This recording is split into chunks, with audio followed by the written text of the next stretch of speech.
Hello students, welcome to Time Classes. We are going to cover the remaining part of progression. So this is continued class of progression, that is progression 2, right? So in the last topic, in the last part, we had covered arithmetic progression, properties of arithmetic progression, and problems based upon the different kind of observations and formula we had learned in AP. As I earlier mentioned in the last class, we will start the topic from insertion of arithmetic mean, right? So first of all, quickly check the handout code, right? We are using the bring back handout, and the handout code is QAHO 3532034. So I'm sure you are all set for today's class. All right, perfect. Let us start. The first topic is insertion of arithmetic mean, right? Insertion of arithmetic mean.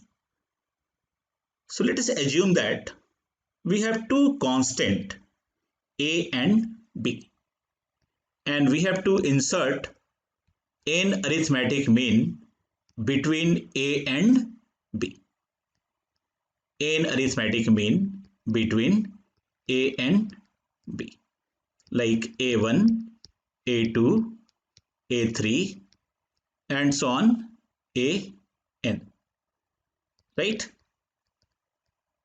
If you want to insert n arithmetic mean between a and b, so the difference of a and b would be equally divided into n plus 1 equal part, can I say? Since these points are evenly spaced point, can I say the difference between a and b will be divided into n plus 1 equal part? Or can I say, since a1, a2, a3, an are arithmetic mean between a and b, so starting with a and ending with b, we have an AP in which the total number of terms are n plus 2. So b is actually n plus 2 term of the AP, and you know the formula, b is equal to first term plus number of term, which is n plus 2 in this case, minus 1 into common difference.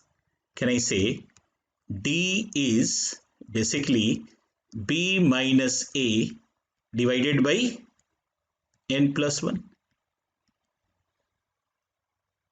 So either you can observe this concept logically or with the help of formula.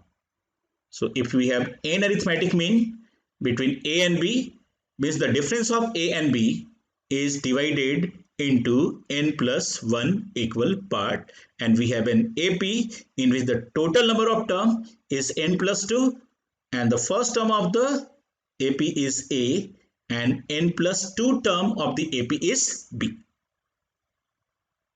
I hope this is fine. So let us quickly try to figure out the value of a1, a2, a3. My first term is a, the second term is a1, third term is a2, fourth term is a3, n plus 1 term is an, and n plus second term is b. So d is equal to b minus a divided by n plus 1. So what is the value of a1? a1 is simply a plus d, right now? a1 is simply a plus d. Can I say this is a plus d? So it is a plus b minus a by n plus 1. What is a2? a2 is a plus d into d is 2d. So a plus 2 into b minus a by n minus 1. n plus 1 in fact. And what is the value of a3, a4, an? Similarly, can I say an is a plus n into d? Can I say an is a plus n into d, and d is equal to b minus a by n plus 1. So it is simply a1 is a plus d, a2 is a plus 2d, a3 is a plus 3d, and an is a plus nd are the n arithmetic mean, and where d is equal to b minus a divided by n plus 1. I'm sure concept is not complicated. It is very simple. You have to remember only two things. One is d is b minus a by n plus 1, and an is a plus n into d. All right. So let us take a couple of example based upon the concept of arithmetic mean, right? The first one is very simple. You can see x1, x2, x3 and so on x15 are 15 arithmetic means between 19 and 51. So you are starting from 19. 19 is your first term and 51 is your last term. And how many arithmetic mean we have to place? 15. If you place 15 arithmetic mean like x1, x2, x3 and so on x15, so the difference of 19 and 51 or 15 and 19 is divided into how many parts? 16 equal part. What is your d? D is basically b minus a, means 51 minus 19 divided by n plus 1, that is 15 plus 1. Can I say it is 32 divided by 16 is equal to 2. So can I say my common difference is 2, right? We want to calculate the value of x9. What is the value of x9? And as per your formula, you know that xn or an is a plus nd. Can I say x9 is basically 19 plus 9 into 2. Your formula is an is a plus n into d. So in your question a is 19 and n is 9 and d is 2. So 19 plus 18 is turning out to be 37. So your answer is 37. Can I say your answer is 37? All right. Okay. So can I move to the next question? Right. So try to answer the next one, and the concept is same. x1, x2, x3 and so on x10 are the 10 arithmetic means between 5 and 27. So this time we have 10 arithmetic mean between 5 and 27, and we want to calculate the sum of all arithmetic mean. All right. So you are starting from 5. Or you are ending with 27. And it is divided into how many parts? 11 equal part. Why it is 11? Because 10 arithmetic mean are inserted. x1 to x10, x2 and so on. We have 10 arithmetic mean between 5 and 27. So the difference of 27 and 5 is basically divided into 11 equal part. What is my common difference? My common difference is 27 minus 5 divided by 10 plus 1. 10 arithmetic mean means 11 equal part. So 22 divided by 11 is equal to 2. So what is your first term? In fact, what is your second term? Means first arithmetic mean is basically 5 plus 2, 7. And the last arithmetic mean is x10 is actually 27 minus 2, 25.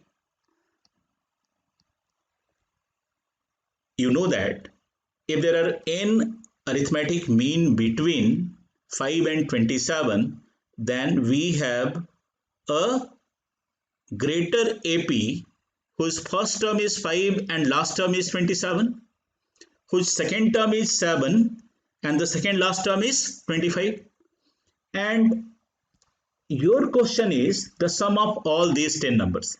Can I say these 10 numbers would be in AP? Starting with 7 and ending with 25, since you are interested only in the value from x1 to x10, so just ignore 5 and 27. So we have an AP whose first term is 7 and 10th term is 25. So what is the sum of all these numbers? Average into number of terms is the sum, as we discussed in the previous class. So what is your average? 7 plus 25 divided by 2 multiplied by the number of term. So it is basically 32 by 2, 16, and 16 into 10 is equal to 160. This is basically the sum of x1, x2 and so on x10. I hope this is fine. Okay. Now, the next concept of today's class is geometric progression. So what is the difference between AP and GP? In AP, the common difference between two consecutive terms is constant. Unlike AP, in GP, we have some kind of common ratio between two consecutive terms. So a sequence is said to be in GP if the common ratio between two consecutive terms is throughout constant, right? So a GP is a kind of geometric series in which each term is found by multiplying the previous term by a fixed number, and this fixed number is called common ratio. Means the ratio between two consecutive terms is throughout constant. Yani second term is actually first term into R. Third term is actually second term into R. Fourth term is equal to third term into R, and so on. Nth term is equal to n minus 1th term into R. Alright? Okay. Let us take few examples. I'm going to take 2-3 examples to just understand the kind of series or kind sequence we are going to discuss. So your first series is, in fact, the sequence is 2, 4, 8, 16, 32, 64 and so on 256. Your first term is 2.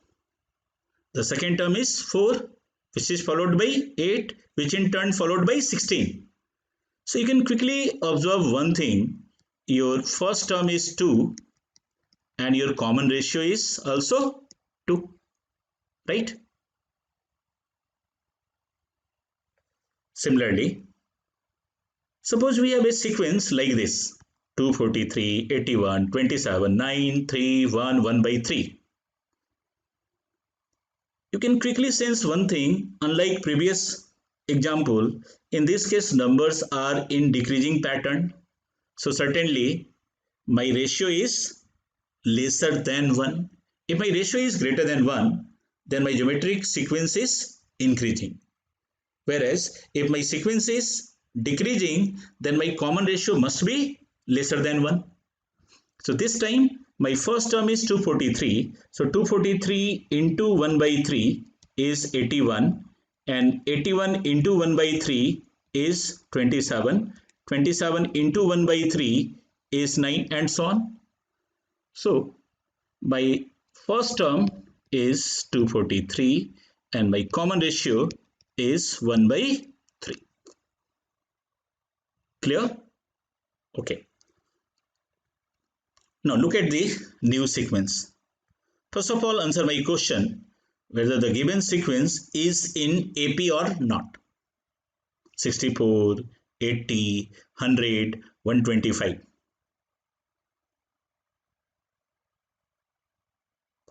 If you give some little calculation, if you do some little calculation, it is not difficult to figure it out that 64 into 5 by 4 is 80, and 80 into 5 by 4 is 100, and 100 into 5 by 4 is 125.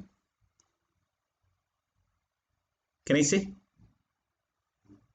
If my first term is 64, then my ratio is actually 5 by 4,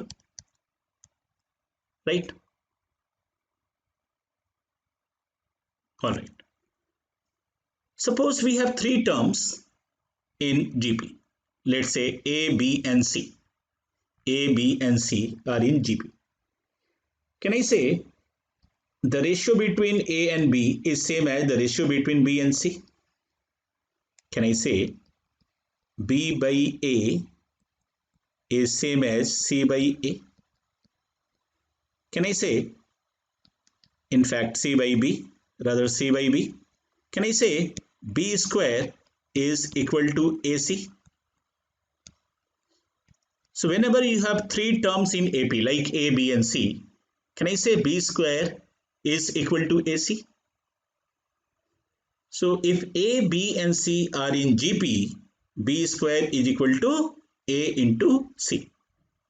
It is as good as A is to B is proportional to B is to C.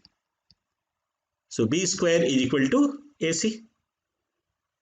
Let us apply the same observation over here in example number 3. Can I say 64 into 100 is 80 square? Yes, 6400 is 80 square. 64 into 100 is 80 square.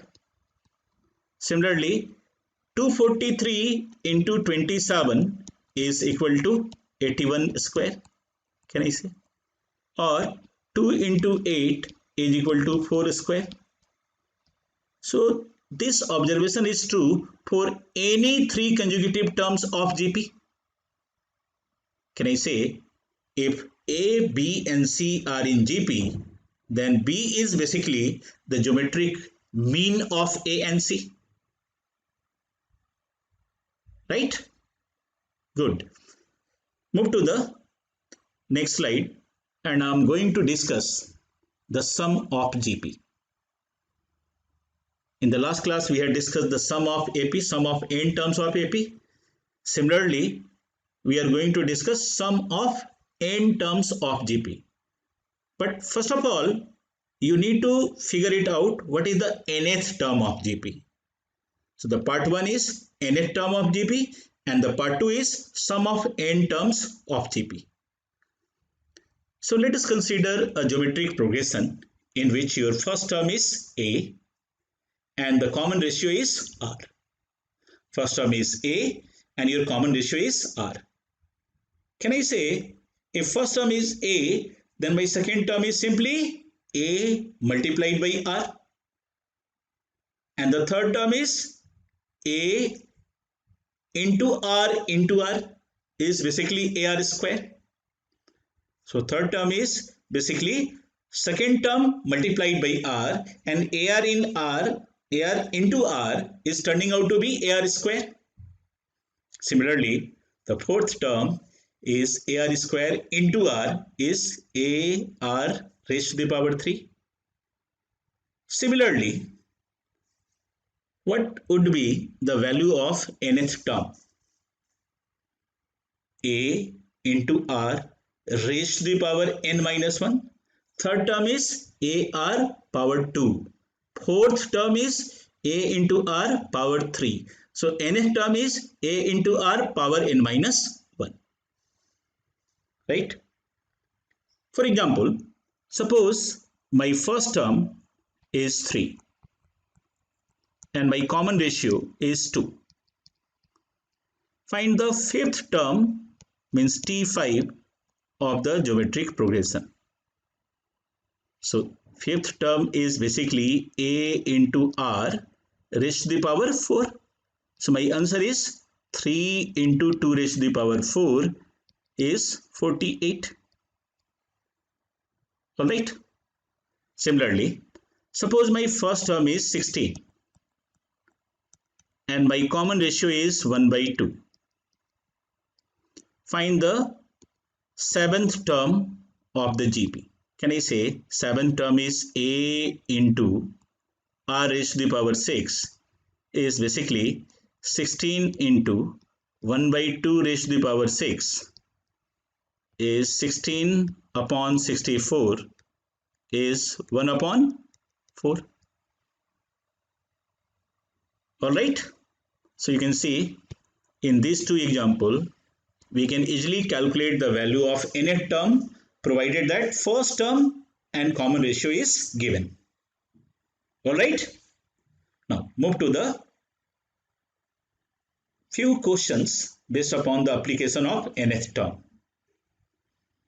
Now your question is, which term of the GP is 405 root 3 if first, second and third terms are 5, 5 root 3 and 15. My first term is 5. The next term is 5 root 3. The third term is 15. So it is not difficult to see that my first term is 5 and second term is 5 root 3. So 5 into root 3. Can I say my common ratio is root 3? Right? My common ratio is root 3.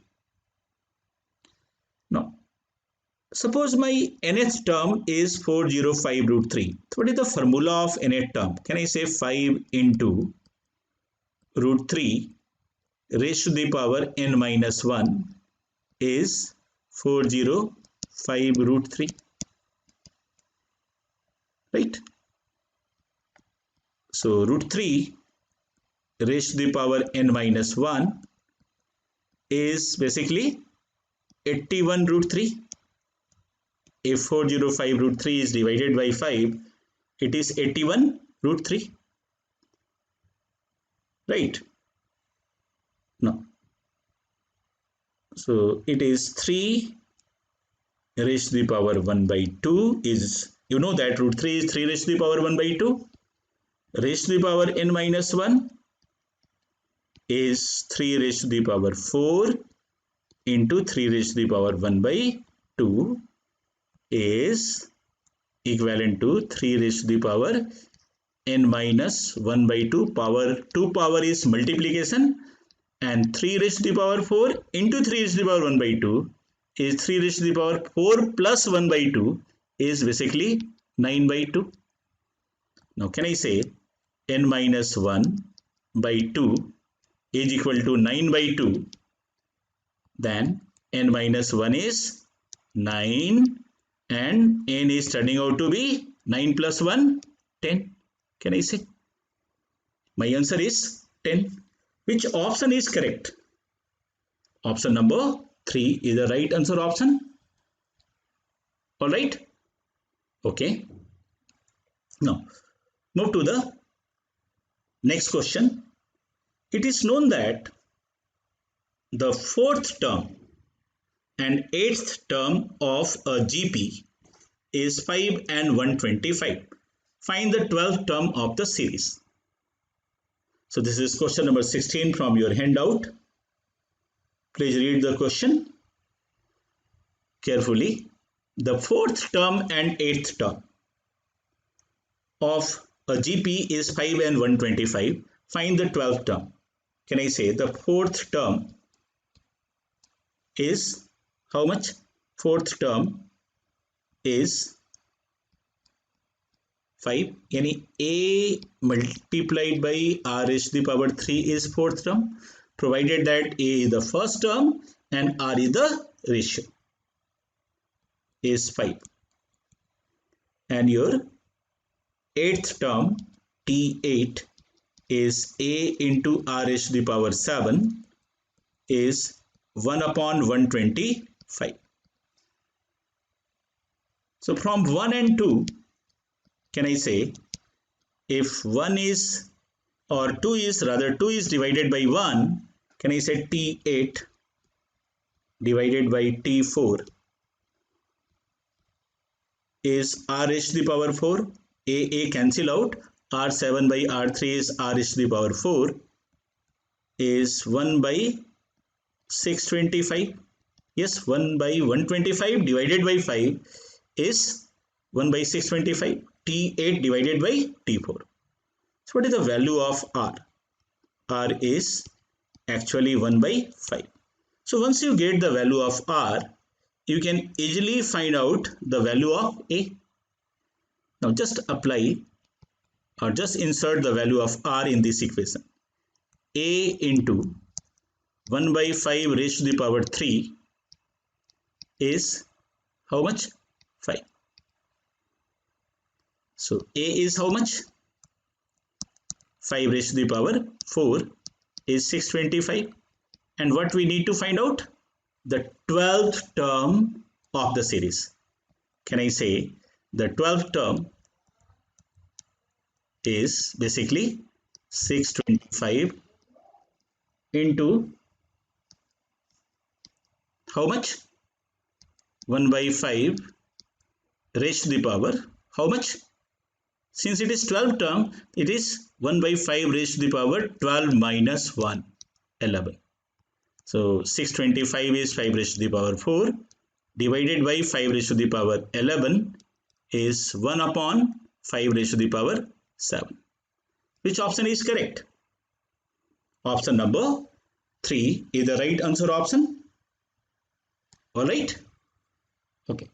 Now, let us move to the next question. Right? Before moving to the next question, let us discuss the concept of sum of geometric progression. Suppose we have n terms and we already have calculated the nth term of a GP. Now we are interested to find out the value of n terms of a GP.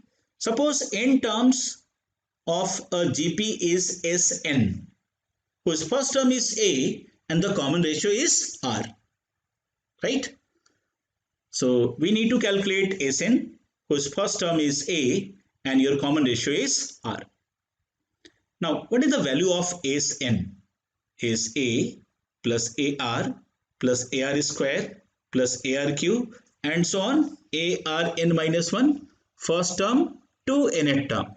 We want to calculate sum of all the terms starting from first term to nth term. First term to nth term. So we are going to use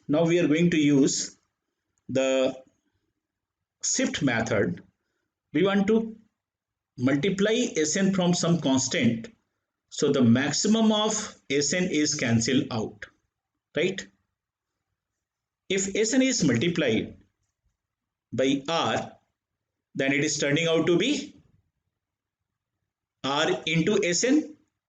So R into Sn is AR square, right? AR cube, AR4, ARn minus 1 and so on, ARn. So what is the advantage of multiplying this equation from R? If you subtract 1 from 2, then maximum of the term will cancel out. In fact, you would be left with last term and first term only. If 1 is subtracted from 2, right? R Sn minus Sn, all these terms will cancel out, right now? You can see if you subtract, then this term, this term, this term, this term, all these terms will cancel out, right? So you would be left with first term and last term, and it is, since it is 2 minus 1, so Rsn minus Sn would be equal to Arn minus A. All right. Okay. So now Sn, just factorize Sn. Then Sn r minus 1 is Arn minus 1. So Sn is equal to A into r is to the power n minus 1 upon r minus 1. So A is your first term, r is the common ratio, n is the number of terms, and Sn is the sum. What happens? You may find some geometric progression in which your common ratio is in between 0 and 1. In those cases, you can rather use the formula A 1 minus Rn upon 1 minus R. There is no any difference between this and this. Simply, if numerator and denominator is multiplied by minus 1 and minus 1, then it would be A 1 minus Rn divided by 1 minus R. You can use either of the formula, it hardly matters. But better you use formula number 2 whenever your common ratio is in between 0 and 1. So this question says that, right? So the question says that, question number 17 from your handout is based upon the application of sum of n terms. So this question says that how many terms of GP whose first term is 7 and the common ratio is 6 make a sum of 10,885. So first of all, quickly just try to understand what is the value of A. A, the first term, is 7. R is the common ratio is 6. And what is N? This N is unknown. Right? This is my question. Alright. So if I write Sn, then it is simply 7 into 6 raised to the power n minus 1 by 6 minus 1, and this equal to how much? 10,885. So it equals to 7 into 6 raised to the power n minus 1 is 5 times 10,885. So try to cancel out this 10 raised to the power 10,885 from 7. 7, 1, 3, 5, 3, 5, 5. So what is the value of 6 raised to the power n minus 1? So 5, 5, 25 to 7 to 7 and 7, right? So 6 raised to the power n is equal to 7,776. So find the suitable value of n so that 6 raised to the power n is equal to 7,776. Alright. So just think about the power of 6. 6 into 6 is 36. 216 into 6 is 1296, and multiplied by 6 is very close to 7776. In fact, it is 7, 7, 7 and 6. So it is nothing but 6 raised to the power 5. So the value of n is equal to 5. So precisely we are using the formula in which A is given, R is given, and you need to find out the value of n. This is the simple application of the concept that we have learned in the previous slide. I hope this is clear. All right. Move to the next question, in which again we are going to use the same formula, right? How many terms of the series add up to 399 plus 399 root 7? You know the formula. So this equal to 7, the first term. And what is your common ratio? Common ratio is root 7, can I say? Raised to the power n minus 1 upon r minus 1 is root 7 minus 1. And your right hand side is 399 root 7 1, root 7 plus 1. We can write this one as 399 times root 7 plus 1. Yes, we can use. Okay. If you solve this equation, can I say 7 times root 7 raised to the power n is basically 7 raised to the power n by 2 minus 1. And if you do the cross multiplication, it is simply 399 into root 7 plus 1 into root 7 minus 1 is 399 multiplied by 6. What is 6? A plus b into a minus b is a square minus b square. So root 7 square minus 1 square is 6. Now,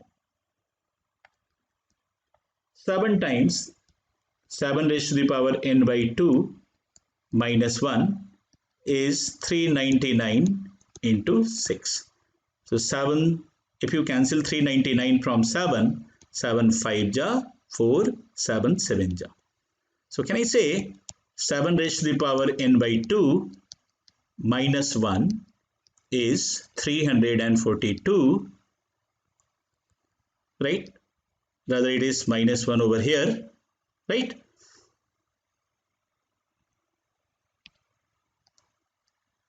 So 7 raised to the power n by 2 minus 1 is 342. So 7 raised to the power n by 2 is how much? It is 343, right?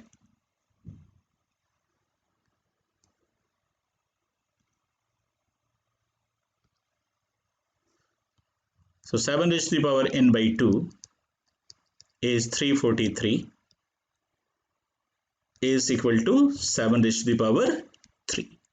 If n by 2 is 3, then n is equal to 6. Now which option is correct?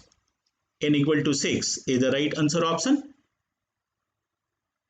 So you have to do little calculation, but you are not supposed to deviate from the formula, right? Your formula is a r n minus 1 by r minus 1.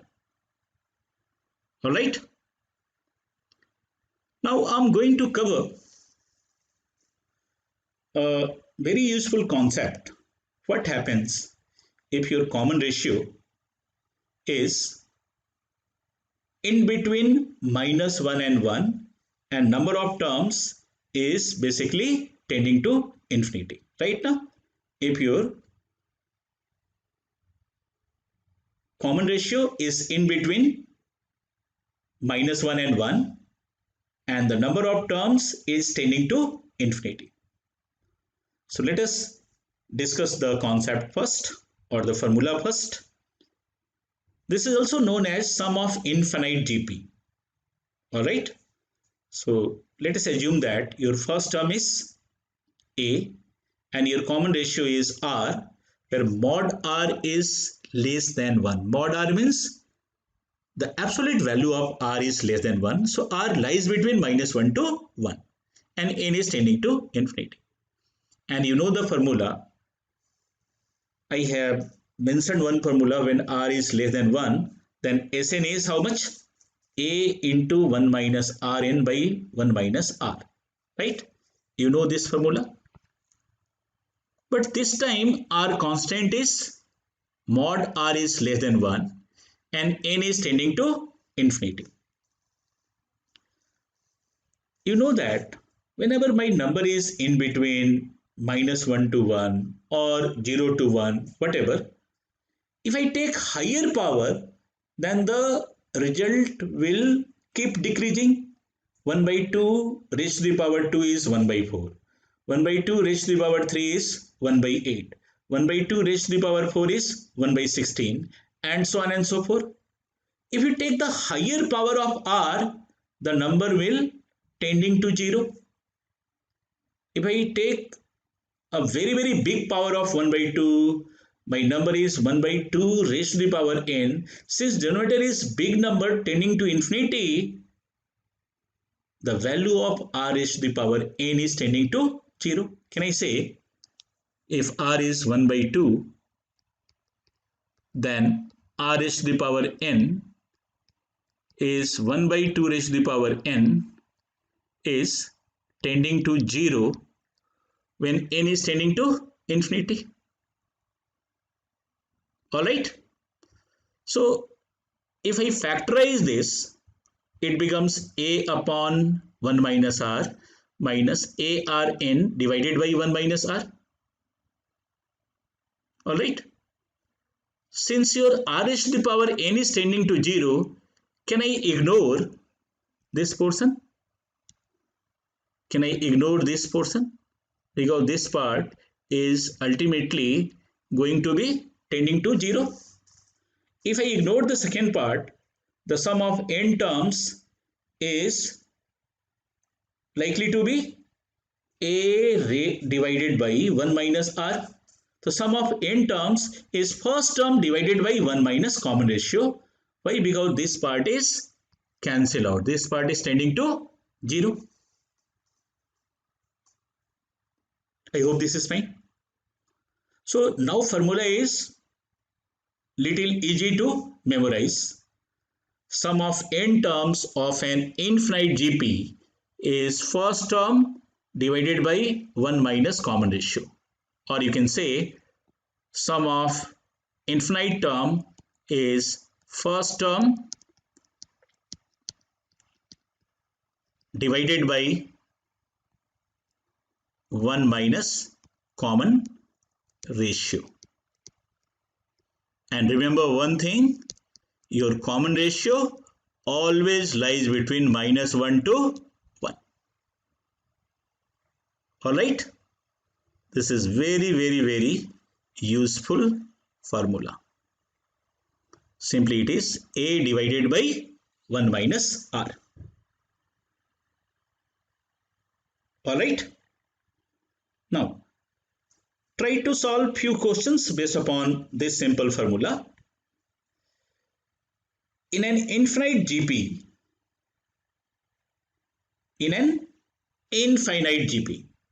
this is your question number 21. In an infinite GP, each term is equal to 9 times the sum of the terms that follow. So it is not the next term, sum of the terms that follow. What is the common ratio? If you rewrite this statement in terms of equation, then your equation is turning out to be, if my terms are AR square, AR cube, and so on to infinity, because we have infinite terms, right? Can I say the value of each term is 9 times the value of sum of the value of all terms that follow? Can I say A is 9 times of all these number? Yes. So just write the equation. Can I say A is 9 times of AR square, AR cube, and so on? to infinity. Can I say A is 9 times of what? This whole sum. And you know the formula, first term. So very clearly in the bracket part, the first term is AR. And what is your common ratio? It is R, first term by 1 minus common ratio. And you need to solve this simple equation. This is my statement. Every term is actually 9 times of sum of the terms that follow. Can I say if A and A cancel out, so 1 minus R cross multiplication is equal to 9 times R. So 10R is equal to 1. So what is the value of R? R is equal to 1 upon 10. Can I say? R is equal to 1 upon 10. Right? So what is your common ratio? Common ratio is basically 1 upon 10. Perfect? Okay. Next one. The first term and fourth term of a GP are 39 and 39 divided by 64. Find the sum to infinite terms of the GP. Of course, if you are interested in the infinite terms of the GP, then most probably your common ratio is in the range of -1 to 1. Otherwise, your answer is simply infinity. So you can see the first term is 39 and fourth term, can I say T4 is 39 into R raised to the power, how much? Fourth term, then it is R raised to the power 3 is 39 upon 64. So fourth term is first term into common ratio raised to the power 3 is 39 upon 64. 39 cancel out. Can I say R raised to the power 3 is 1 upon 64. So R is actually 1 upon 4. And you need to find out the sum of infinite terms of the GP. Can I say it is nothing but 39 plus 39 by 4 plus 39 by 16, 39 by 16, right? Plus 39 by 64 and so on and so forth. Sum of infinite terms. Can I say the sum of infinite terms is A upon 1 minus R, first term by 1 minus common ratio. So your first term is 39 and your common ratio is 1 by 4. So 39 divided by 3 by 4 is 39 into 4 upon 3 is turning out to be 52. 52 is my answer. I hope this is fine. Which option is correct? Option number 4 is the right answer option. Alright. Now, let us discuss one more question based upon this concept. Now you can see in this question, we have a sign of summation. This is your additional question number 3. In the back side of the handout, you have some additional question. This is additional question number 3. Sum of 4 raised to the power n divided by 5 raised to the power n plus 1 when the value of n is lying between 0 to infinity. The first value is n equal to 0, the next one is n is equal to 1 and so on. If you substitute the value, different possible value of n, then your series look like if n is 0, then 4 raised to the power 0 is 1 and 5 raised to the power 0 plus 1 is 5 raised to the power 1. It is simply 1 upon 5. Can I say? Yes, 4 raised to the power n upon 5 raised to the power n plus 1 is 4 raised to the power 0 by 5 raised to the power 0 plus 1 is actually 1 upon 5. Now, if n equal to 1, then 4 raised to the power 1 is 4 and 5 raised to the power 1 plus 1 is 5 ka power 2 is 4 upon 25.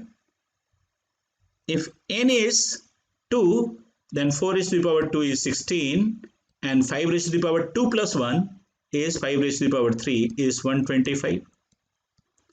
Then 64 upon 625 and so on. Right? And you want to calculate sum of this n terms. Sum of these n terms is simply 1 by 5 plus 4 upon 25 plus 16 upon 125 and so on. 64 upon 625. We have infinite number of terms, and you can notice one thing: the value or the magnitude of these terms keep decreasing, and the decrease is exponential. It is decreasing, you can say, at huge pace. So your first term, sum of infinite term, is actually first term divided by 1 minus common ratio. It is 1 by 5 divided by 1 minus common ratio. Try to figure out what is the value of r. Can I say the value of r is the ratio between two consecutive terms? So what is your ratio? 1 by 5 into 4 by 5 is 4 by 25. And 4 by 25 into 4 by 5 is 16 by 125. So my common ratio is 4 upon 5. So 1 by 5 divided by 1 by 5 is actually 1. What is your answer? Your answer is answer option 4. All right. So these are the concepts of insertion of arithmetic mean, GP, sum of the GP, and sum of infinite GP. I hope everything is clear. Thank you. Thank you very much. And you have to practice the rest of the question of handout, right? So you have to practice rest of the question. You can consider the rest of the question as your homework. Thank you.